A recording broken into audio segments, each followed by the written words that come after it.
আসসালামু আলাইকুম প্রিয় শিক্ষার্থীরা, আশা করছি সবাই খুব ভালো আছো, সুস্থ আছো।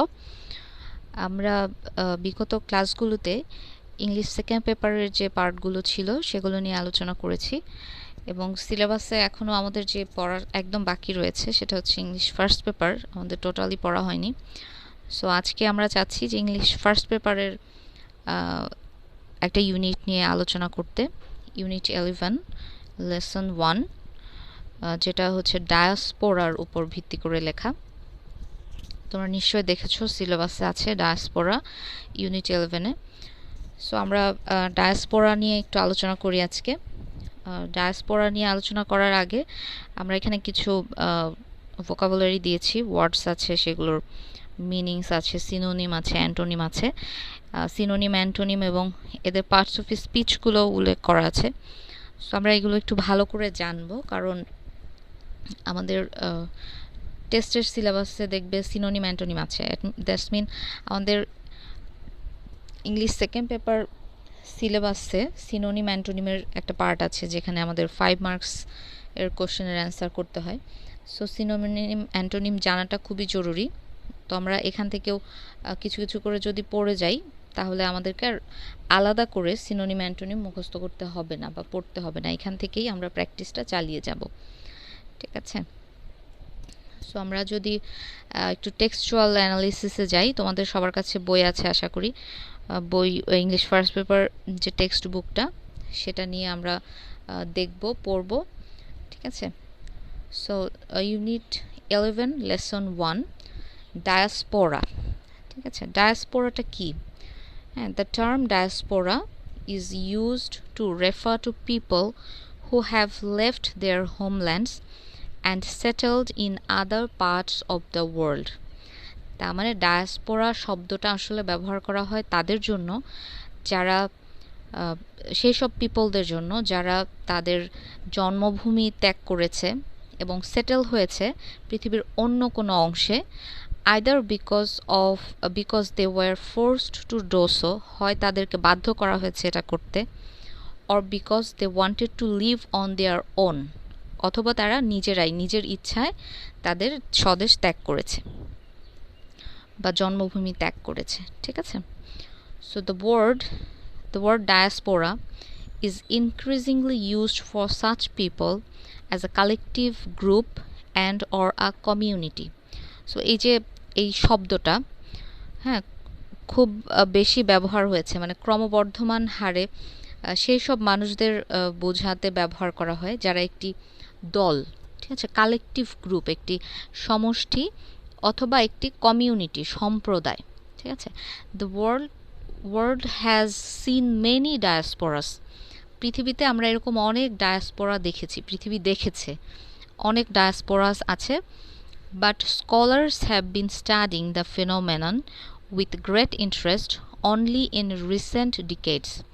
ডায়াসপোরা শুরু হয়েছে অনেক আগে থেকেই, কিন্তু স্কলাররা এটা নিয়ে স্টাডি শুরু করেছে, এই বিষয়টা নিয়ে স্টাডি করা শুরু করেছে খুব আগ্রহের সাথে অনলি ইন রিসেন্ট ডিকেডস, এই অতি সম্প্রতি, মানে রিসেন্ট সাম্প্রতিক যে দশক আছে, ডিকেডস, আমরা জানি ডিকেডস আ পিরিয়ড অফ 10 years, হ্যাঁ, 10 বছর সময়কে ডিকেডস বলা হয়। সো রিসেন্ট ডিকেডস বলতে এই যে সম্প্রতি যেই দশকগুলো আছে, শেষ হয়তো লাস্ট 30 বছর হতে পারে, 20 বছর হতে পারে, 40 বছর হতে পারে, মানে একদম রিসেন্ট শতাব্দীগুলোতে, দশকগুলোতে তারা এই বিষয়টা নিয়ে স্টাডি করা শুরু করেছে এবং উইথ গ্রেট ইন্টারেস্ট, খুব আগ্রহের সাথে। ঠিক আছে? So among the great diasporas of history is that of Jewish people. ঠিক আছে? ইতিহাসের সবচাইতে বড় যে ডায়াসপোরা সেটা হচ্ছে জিউইশ ডায়াসপোরা, মানে ইহুদিদের diaspora, who were forced to leave their lands in ancient times, যারা প্রাচীন সময়ে তাদেরকে বাধ্য করা হয়েছিল, তাদের ভূমি ত্যাগ করতে তাদেরকে বাধ্য করা হয়েছিল ইহুদিদের। ঠিক আছে? এটা হলো একদম প্রাচীনতম ডায়াসপোরা, ইহুদিদের যে ডায়াসপোরাটা। তারপর আছে the movement of Aryan's from central Europe to the Indian subcontinent. Thousands of years ago is also a not or the diaspora. এরপরে দেখো আছে আরিয়ানদের মুভমেন্ট হয়েছিল কোথার থেকে? মধ্য ইউরোপ থেকে ভারত উপমহাদেশে। ঠিক আছে, আরিয়ান বলতে আর্যদেরকে বোঝানো হয়। আমরা ইতিহাসে পড়েছি আর্যদের মুভমেন্টের কথা। সো এই হাজার হাজার বছর পূর্বে, থাউজেন্ডস অফ ইয়ার্স অ্যাগো, হাজার হাজার বছর পূর্বে যে আর্যরা যে এসেছিল ইন্ডিয়ান সাবকন্টিনেন্টে মধ্য ইউরোপ থেকে, এটা হচ্ছে একটা উল্লেখযোগ্য ডায়াসপোরা। ঠিক আছে, উল্লেখযোগ্য দেশান্তর। ঠিক আছে, although the causes of this diaspora are unclear, যদিও এই ডায়াসপোরার আসলে কারণটা কী ছিল সেটা একদমই স্পষ্ট না। ঠিক আছে, কারণগুলো অস্পষ্ট। ইন 20th century history, বিংশ শতাব্দীর ইতিহাসে, the Palestinian diaspora has attracted a lot of attention. এই প্যালেস্টাইনিয়ান যে ডায়াসপোরাটা সেটা অনেক বেশি মনোযোগ আকর্ষণ করেছে। ঠিক আছে, and been a cause of concern for world leaders, এবং এটা মানে বিশ্বের যে নেতারা আছে, বড় বড় নেতারা আছে, তাদেরকেও চিন্তায় ফেলেছে। মানে চিন্তার একটা কারণ হয়েছে এটা। Because of the plight of Palestinians, কেন হয়েছে? কারণ প্যালেস্টাইনিয়ানদের দুর্ভোগের কারণে। ঠিক আছে, there have been massive diasporas in Africa too, আফ্রিকাতেও কি হয়েছে? ম্যাসিভ, বিশাল ডায়াসপোরা হয়েছে, বিশাল মানে বৃহৎ আকারের দেশান্তর হয়েছে আফ্রিকাতেও। ঠিক আছে, টু ওভার দ্য সেঞ্চুরিস, এটা হচ্ছে মানে শত শত বছর ধরে এটা হয়েছে, ক্রমবর্ধমান হারে হয়েছে। Either because of war or because of the ravages of nature, হয় এটা হয়েছে যুদ্ধের কারণে, আর তা না হলে হয়তো প্রকৃতির কোনো ধ্বংসযজ্ঞের কারণে এই ডায়াসপোরাটা হয়েছে আফ্রিকাতে। ঠিক আছে, but the chief reason why the phenomenon of diaspora is attracting so much attention now is globalization.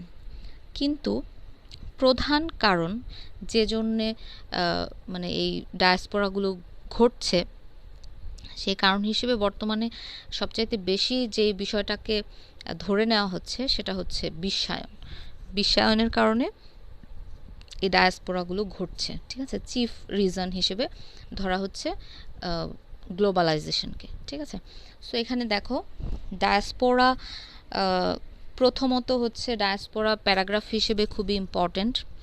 দ্বিতীয়ত ডায়াসপোরা থেকে সামারি আসতে পারে।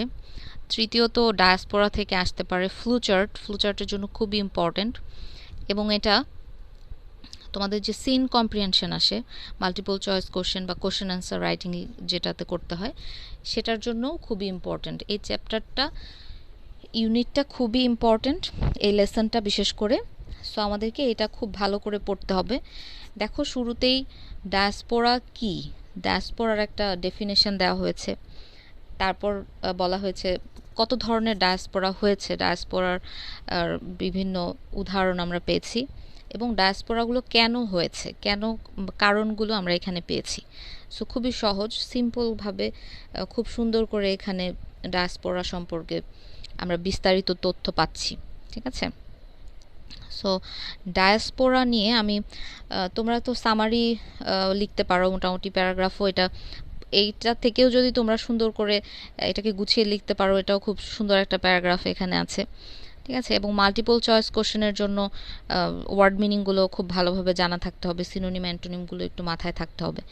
হ্যাঁ, তো এরপরে আরেকটা বিষয় তোমরা যেটাতে ভুল করো বেশিরভাগ ক্ষেত্রেই ফ্লো চার্টে ভুল করো বেশি, যদিও ফ্লো চার্টেই অনেক বেশি মার্কস।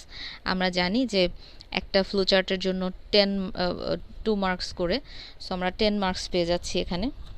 আর সেটা এখানেই দেখা যায় যে তোমরা নাম্বার কম পাও। হ্যাঁ, সো আমরা হচ্ছে 2 নাম্বার আমাদের কোশ্চেন নং 2-তে দেখা যায় যে ইংলিশ ফার্স্ট পেপারে কোশ্চেন নাম্বার 2-তে আমরা ফ্লুচার্টের কোশ্চেনগুলো দেখতে পাই, যেখানে আমাদের সিন একটা প্যাসেজ দেয়া থাকে, এবং সেই সিন প্যাসেজের উপর বেস করে একটা কোশ্চেন থাকে, যে কোশ্চেনগুলোকে আমাদের সলভ করতে হয়, এবং একটা অ্যান্সার আমাদের জন্য করা থাকে। সো নাম্বার 1 দেখো এখানে বলা হচ্ছে read the following text and make a flowchart showing the names of some significant diasporas and causes of diasporas mentioned in the passage. So এখানে ফলোয়িং টেক্সট পড়তে বলছি, টেক্সটটা আমি এখানে দেইনি। তোমাদের যখন কোশ্চেন থাকবে তখন অবশ্যই এখানে একটা টেক্সট দেয়া থাকবে। ধরো আমরা যেহেতু ডায়াসপোরার উপরে করছি, ডায়াসপোরার টেক্সটটা দেয়া থাকবে। সো তোমাকে এখানে ফ্লোচার্ট তৈরি করতে হবে। কি তোমার কাজটা কি আসলে, সেই কাজটা আমাদের যেটা করতে হবে সেটা আমাদেরকে দেখতে হবে শোয়িং এর পরে অংশটুকু, ঠিক আছে? মেক আ ফ্লোচার্ট শোয়িং, এই শোয়িং এর পরের যে অংশটুকু সেই অংশটুকুই হচ্ছে আমাদের মূলত কোশ্চেন, ঠিক আছে? Showing the names of some significant diasporas, significant কিছু ডায়াসপোরাসের নাম লিখতে বলা হয়েছে। And causes of diasporas mentioned in the passage, এবং এই প্যাসেজের মধ্যে ডায়াসপোরার কি কি কারণ দেয়া আছে, হ্যাঁ, এই কারণগুলো আমাদেরকে উল্লেখ করতে হবে, ঠিক আছে? এবং সবচেয়ে বেশি একটা বিষয় খেয়াল রাখতে হবে সেটা হচ্ছে ফ্লোচার্টে কিন্তু বক্স মাস্ট। আমি ক্লাসেও সবসময় বলি যে বক্স ইজ মাস্ট। তোমাকে যেহেতু একটা তোমার জন্য করে দেয়া আছে, ওই একটা বাদ দিয়ে আমাকে আরও কিন্তু 5টা লিখতে হবে। ওইটা সহ যেটা তোমার জন্য করে দেয়া আছে সেটা সহ যদি লিখো তাহলে 6টা বক্স হবে, আর যদি তুমি সেটা বাদ দিয়ে বাকি 5টা লিখো তাহলে তোমার বক্স হবে 5টা, ঠিক আছে? এবং আমি বলি যে বক্সগুলো স্কেল ধরে একদম সমান করে করার চেষ্টা করবে। আমারটা হয়তো সমান হয়নি, যেহেতু আমি এখান থেকে টুলস ইউজ করে টুলসগুলো ঠিকমতো কথা শুনে নিই, এজন্য সমান হয়নি। সো তোমরা খাতায় কিন্তু একদম স্কেল ধরে প্রত্যেকটা বক্স সমান সমান করে সুন্দর করে করবে, এবং এগুলোতে অ্যারো চিহ্ন দিয়ে দিতে হবে। হ্যাঁ, কোশ্চেনে আমাদের যেরকম অ্যারো চিহ্ন থাকে প্রত্যেকটা বক্সের মধ্যে অ্যারো চিহ্ন দিয়ে দিতে হবে, যেটা আমি করতে পারিনি, কিন্তু তোমরা খাতায় করতে পারবে ইনশাল্লাহ, মনে রাখবে এটা। হ্যাঁ, আচ্ছা, আর যে ব্যাপারটা খুবই ইম্পর্টেন্ট সেটা হচ্ছে এখানে তো প্রত্যেকটা বক্সের তথ্য আমরা উপস্থাপন করব, এবং প্রতিটির জন্য 2 নম্বর করে মোট 10 নম্বর থাকবে। এবং যে বিষয়টা তোমরা মনে রাখবে সেটা হচ্ছে যে আমরা যে মানে ওয়ার্ড, ফ্রেজ বা এক্সপ্রেশনে পার্টিসিপল অথবা ইনফিনিটিভ এই টাইপের শব্দগুলো আমরা ইউজ করব, ঠিক আছে? নাউন ফ্রেজ, কিন্তু কখনোই আমরা আর্টিকেল ইউজ করব না, অক্সিলারি ভার্ব ইউজ করব না, বা সাবজেক্ট ইউজ করব না। একটা বাক্যে আমরা যখন একটা বাক্য নিব যে হ্যাঁ এখানে এই তথ্যটা আছে যেটা আমার এই ফ্লোচার্টের সাথে সামঞ্জস্যপূর্ণ, সেখানে আমাকে কি করতে হবে? সাবজেক্ট বাদ দিয়ে দিতে হবে, অক্সিলারি ভার্ব বাদ দিয়ে দিতে হবে, এবং আর্টিকেল যদি থাকে সেগুলো বাদ দিয়ে পরে বাকি অংশটুকু অবজেক্ট বা অবজেক্টটা হয়তো আমরা নিতে পারবো। হ্যাঁ, তো সেইভাবে আমাদেরকে নিতে হবে। সো আমাদের এখানে ছিল যে একটা উল্লেখযোগ্য ডায়াসপোরার নাম দেয়া আছে, জিউস ডায়াসপোরা, এটা তোমাদের জন্য দেয়া আছে। তো এখন আমরা পরেরগুলো যদি দেখি, এখানে কিন্তু অনেকগুলো ডায়াসপোরার উদাহরণ দেয়া আছে। হ্যাঁ, তো প্রথমটা ছিল জিউস ডায়াসপোরা দিয়েই তো শুরু ছিল, তাই না? Among the greatest diasporas of the history is that of the Jews people, ঠিক আছে, বা জিউস ডায়াসপোরা। আচ্ছা, এরপরে যে ডায়াসপোরাটা আছে দেখো, the movement of Aryan's from central Europe to the Indian subcontinent, ঠিক আছে? এই আরিয়ানদের যে ডায়াসপোরা, এটাও তো একটা ডায়াসপোরা, তাই না? উল্লেখযোগ্য ডায়াসপোরা, এবং এখানে বলাই আছে যে নোট অফ দি ডায়াসপোরা। হ্যাঁ, তারপরে দেখো আমরা যদি পরেরটায় দেখি, এরপরে আছে দেখো যে প্যালেস্টাইনিয়ান ডায়াসপোরা, একদম খুব সহজ করে দেওয়া আছে। In 20th century history Palestinian diaspora has attracted lot of attention. So এটাও আরেকটা ডায়াসপোরা। এরপরে আছে যে massive diaspora in Africa, African diaspora বা ডায়াসপোরা ইন আফ্রিকা, ঠিক আছে? সো এইগুলো তো গেল যে ডায়াসপোরার কী কী ডায়াসপোরা ছিল, এবং প্রত্যেকটা ডায়াসপোরার সাথে শুধুমাত্র আরিয়ান ডায়াসপোরা ছাড়া বাকিগুলোর কিন্তু কারণ উল্লেখ করা আছে, তাই না? কারণগুলো কি কি ছিল দেখো, আফ্রিকাতে ছিল বিকজ অফ ওয়ার, ঠিক আছে, বা because of the ravages of nature, আমরা এটাও দিতে পারি, ঠিক আছে, বিকজ অফ গ্লোবালাইজেশন। তারপরে এরকম হতে পারে যে যেমন আর জিউস ডায়াসপোরার কারণটা কি ছিল? They were forced to leave their lands, ঠিক আছে, এখানে আমরা দিতে পারি forced to leave their lands, ঠিক আছে? সো দেখো অনেক আছে, কিন্তু উদাহরণের অভাব নাই। হ্যাঁ, সো এইভাবে আমরা যদি একটু সুন্দর করে করতে পারি, সবগুলোতেই কিন্তু আমাদেরকে অ্যারো চিহ্ন ইউজ করতে হবে, ঠিক আছে? অ্যারো চিহ্নটা আমি দিতে পারিনি এখানে, টুলসটা আমি ইউজ করতে পারিনি। সো আমরা অ্যারো চিহ্ন ইউজ করব এবং প্রত্যেকটা ফ্লোচার্টের যখন আমরা শুরু করব, শুরুটা অবশ্যই ক্যাপিটাল লেটারে করতে হবে, ঠিক আছে? এবং ফুল স্টপ আমরা ইউজ করব না, মনে থাকবে তো সবার? হ্যাঁ, ফ্লোচার্টটা খুবই সহজ, যেহেতু আমাদের প্যাসেজ দেয়াই থাকে, প্যাসেজ থেকে আমরা একটু মনোযোগ দিয়ে সুন্দর করে আমরা বের করে নিতে পারবো আশা করি, যদি প্যাসেজটা সম্পর্কে আমাদের একটা ক্লিয়ার কনসেপ্ট থাকে, ঠিক আছে? তো আশা করি তোমরা ভালো করবে। আর ফ্লোচার্টে যেহেতু 10 মার্কস থাকে, সো ফ্লোচার্টের ব্যাপারে আমাদেরকে একটু সচেতন থেকে যদি আমরা ফ্লোচার্টগুলো করতে পারি, তাহলে আশা করা যায় এখানে আমরা 10 মার্কস খুব ইজিলি গেইন করতে পারবো, ঠিক আছে? সো সবাই আশা করি ক্লাস এনজয় করেছো। ভালো থেকো সবাই এবং বাসায় প্র্যাকটিস করো। হ্যাঁ, বইয়ে হয়তো আরও কোশ্চেন দেয়া আছে ডায়াসপোরার উপরে, প্যাসেজগুলো সিন কম্প্রিহেনশনের জন্য প্র্যাকটিস করো, সামারি, এবং যদি পারো এটা প্যারাগ্রাফ হিসেবে মুখস্থ করে ফেলতে পারো তাহলে তো আরও ভালো, তাহলে টোটাল একটা আইডিয়া চলে আসবে তোমাদের এটার উপরে। এবং সিনোনিম অ্যান্টোনিমগুলো বিশেষ করে খুব ভালোভাবে পড়বে, তাহলে তোমাদের সেকেন্ড পেপারের সিনোনিম অ্যান্টোনিম সেগমেন্টটাও কিন্তু কমপ্লিট হয়ে যাবে, ঠিক আছে? সো সবাই ভালো থেকো, সুস্থ থেকো, বেশি বেশি পড়াশোনা করো। আল্লাহ হাফেজ।